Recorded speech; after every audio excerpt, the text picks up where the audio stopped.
L'avocate Olivia Ronen, qui défend Salah Abdeslam, qui faisait partie du réseau terroriste de Bataclan, a été invitée au quotidien, et elle a tenu, donc vraiment là encore ça fait le buzz, elle a tenu des propos choquants pour beaucoup, sur le fait qu'elle défendait son client en disant qu'il était quelqu'un de très humain. Avec c'est vrai, un sourire, enfin en essayant vraiment de le rendre sympathique, de le rendre vraiment, de l'humaniser au maximum.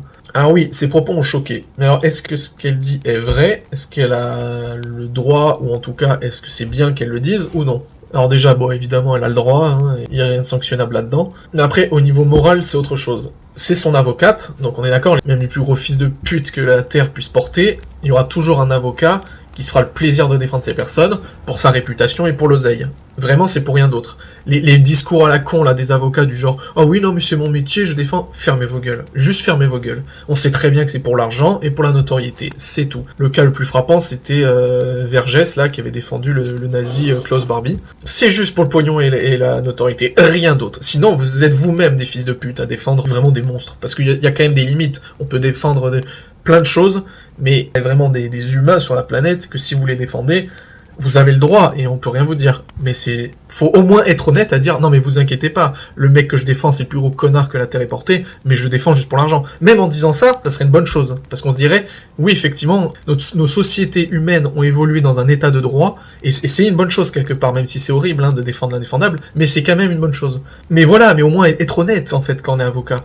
Et j'avais vu un extrait de TPMP où justement, je sais plus qui c'est, qui disait que Vergès, à différence de cette femme, en parlant de Klaus Barbie, avait dit ça, qu'en aucun cas il défendait les actes atroces qu'il avait fait, etc., mais que voilà, d'un point de vue professionnel, comme c'était avocat, etc. Alors il n'a pas dit directement que c'était pour le pognon et pour la notoriété, mais au moins voilà, il a mis des barrières en disant « Eh les gars, c'est pas parce que je le défends que j'approuve ce qu'il fait ». Donc ça, à la limite, c'est une bonne chose. Elle a dit que ce mec-là, qui a quand même participé indirectement à la mort d'énormément de Français, de dire que oui, finalement, c'est quelqu'un de très humain.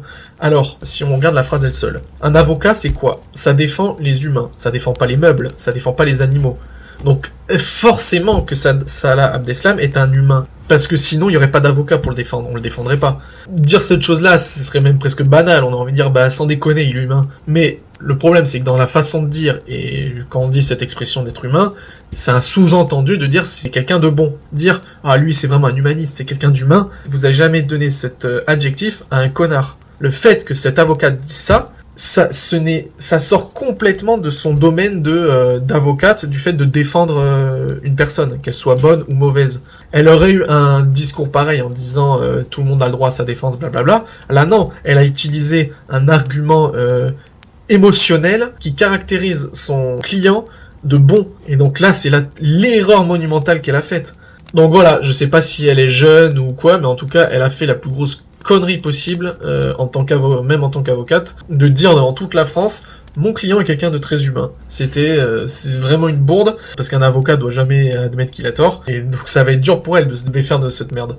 Parce que, soit elle avoue directement qu'elle a dit de la merde, et ça décrédibilise un peu son rôle d'avocate, soit elle reste dedans, et alors là, elle passe vraiment pour la plus grosse des putes, quoi.